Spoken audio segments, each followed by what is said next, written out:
Hello, everyone. Welcome to Barca News. My name is Mo, and welcome to the post-match live analysis where we analyze Barcelona matches as soon as they end.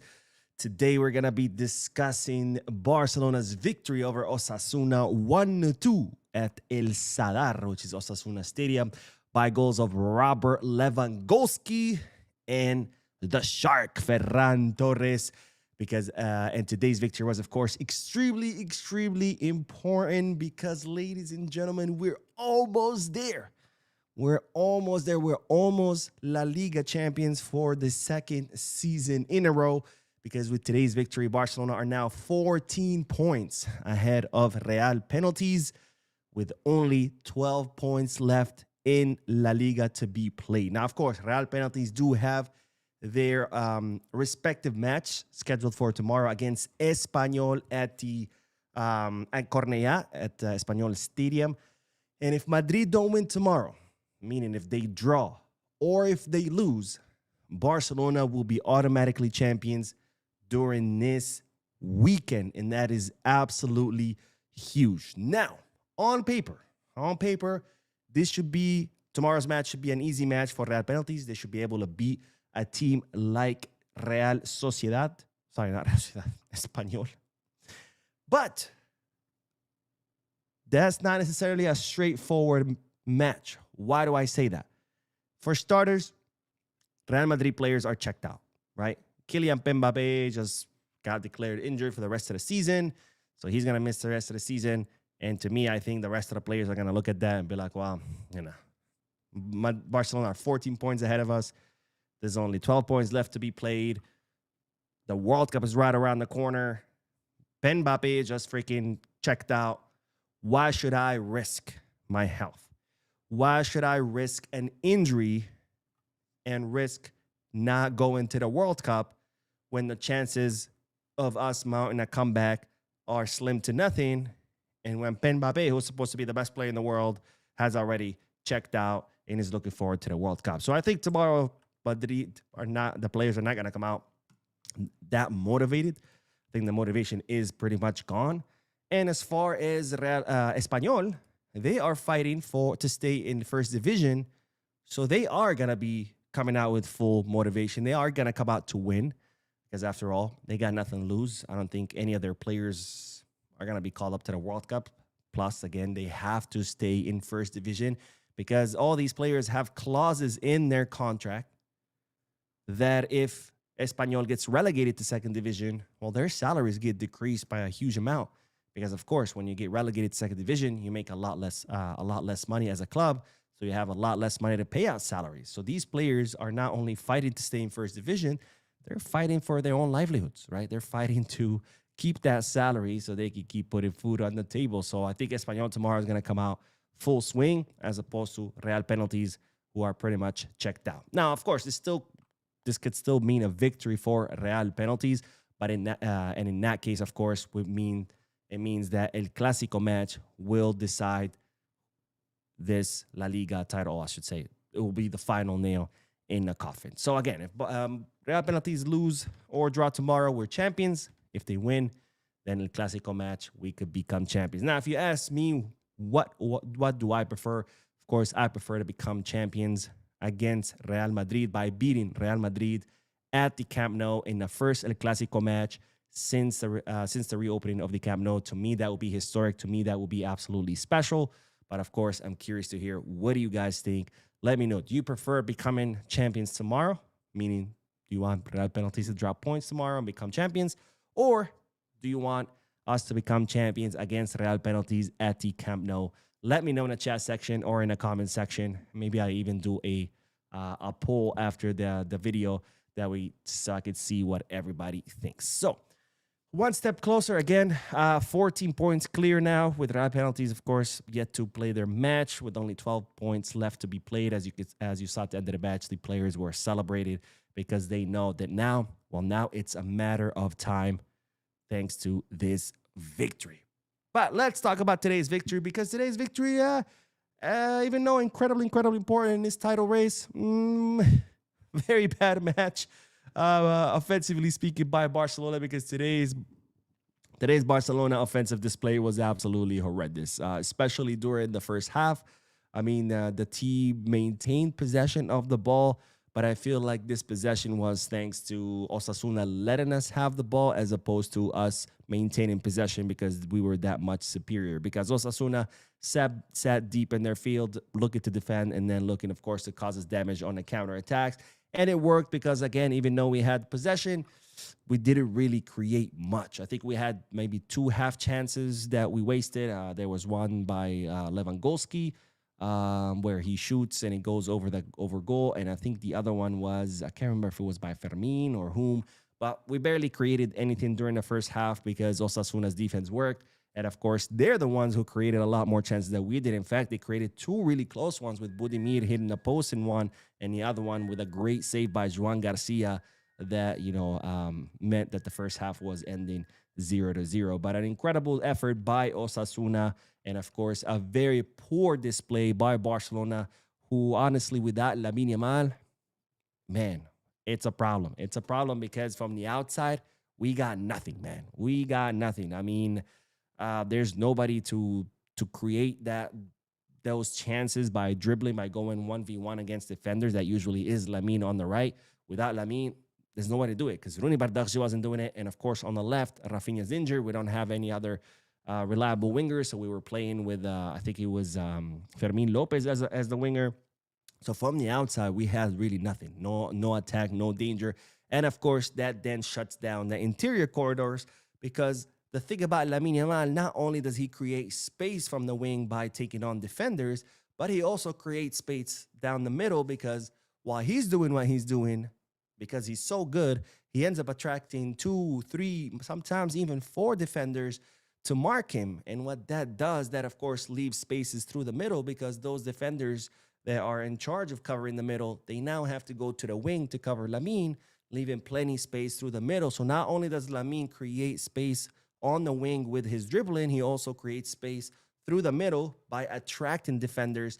They have to go out to the wing to stop him. And without Lamine, there's no space on the wings because Rooney Bardakji wasn't doing much, and there was no space through the middle because no Osasuna defender has to leave their post to go cover Rooney Bardakji or cover Fermin Lopez because they weren't really creating much danger from the wings. So again, maintain possession, but overall our offensive output was pretty horrendous. In the second half, we saw the same. I think Barcelona did do a better job of keeping Osasuna locked in their final third. Also, Barcelona did a better job of handling Osasuna's counterattacks.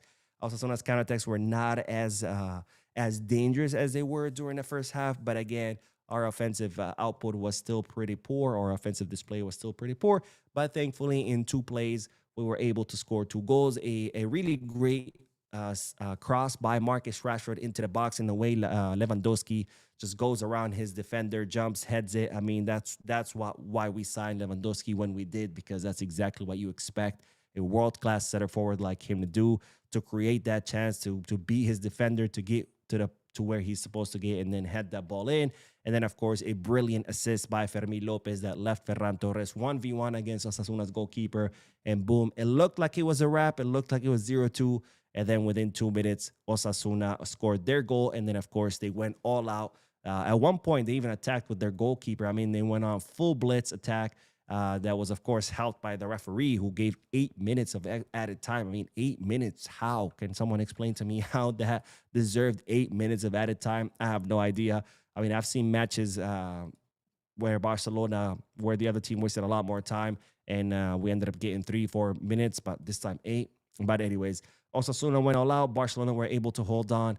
And of course, we took home this incredibly, incredibly important victory because now it's only a matter of time for Barcelona to become champions. So we will see what we do tomorrow, what will happen tomorrow, whether Real Penalties will drop points or not. But again, important victory despite that poor offensive display.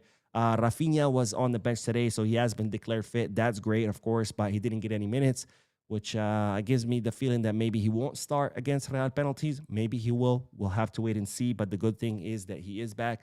Marc Bernal was also on the bench. In fact, he came on during the final minutes, so it looks like he's ready. He could technically start against Real penalties or get more minutes against Real penalties. We'll see if that happens. But the important thing is we have recovered some important players. The only one, of course, is Lamine Yamal, who remains injured and will miss the rest of the season. But great victory, great victory. Poor offensive display, but great victory. And of course, this goes to the same point that I made. I think it was against Celta, where I said one thing that has changed under Hansi Flick is that we could win matches regardless of how we play. Because before, for many years, when we played well, we would win. And when we didn't play well, we would lose. That was always the case. Now, under Hansi Flick, when we play well, we win by a huge margin. And when we don't play well, we still win. It might be by a small margin, but we're still able to pull victories. And that's, of course, very important for winning a La Liga title, because La Liga title is all about consistency, and that of course means also consistency in the winning, because you're not always going to have great matches, you're not always going to be able to put out great display of football, and of course in those matches where you can't do that, you still need to win, otherwise you're not going to accumulate enough points to become champion. So this has been an important change under Flick, where we can still win despite playing badly, and that of course is why we are about to win our second La Liga title in a row, which of course is no small thing, right? Because winning La Liga is incredibly difficult. It's 38 matches. You have to be consistent. I mean, we've seen pretty bad teams win knockout tournaments like the Champions League or Copa del Rey, or I mean, even the Euros. Remember when Greece won it, for example? Because in those tournaments they're so short, and that you can get lucky. You can not be the best team and still become the champion. But something like La Liga, in any league, you have to be consistent. So getting lucky does not work. You have to be consistent. So it's an incredibly difficult tournament to win. And well, we're about to win a second one in a row, which is something that's very important to take into consideration, because 2 summers ago, when Real penalties signed Mbappe, I mean, they told us that was it. It was over. It was over for everybody in Spain. It was over for everybody in Europe. And instead, it's been the total opposite. It's Barcelona who have dominated in Spain. And well, Real penalties, they're not dominating anywhere. Not in Spain, not in Europe, not even in Madrid. So nothing to chalk over or to look over. An incredibly important feat. But of course, we're not there yet. We still have to wait for tomorrow's match. And if Real penalties win, we'll have to wait until, of course, El Clásico match next weekend. But congratulations to the team. Congratulations to all of us culés. An incredibly important victory. Let's do a few comments and then we'll end this. I got to go pick up my girlfriend, who I left her at the mall. We were at the mall and I was like, the game is about to start. I got to go. And she was like, okay, leave me here. I was like, all right, bye. I left her at the mall. I drove back home. I watched the match. And now she's just texting me like 20 minutes ago. She's like, I'm ready. I'm done shopping. I was like, so I got to do a live. So she's currently waiting for me. So I'm only going to do a few comments and then I got to go run and pick her up. Not the Gamer says Madrid can be heard crying. Yes, they are. And Kansha Papa says, hello, Mo. This is Papa Kofi catching you live from Ghana. Keep up the good work for us, Barca family. I appreciate you, my friend. Thank you for watching the live. And Barca Got Culture says, Mo, repeat after me. It's not lonely at the top. It's just us at the top. I like it.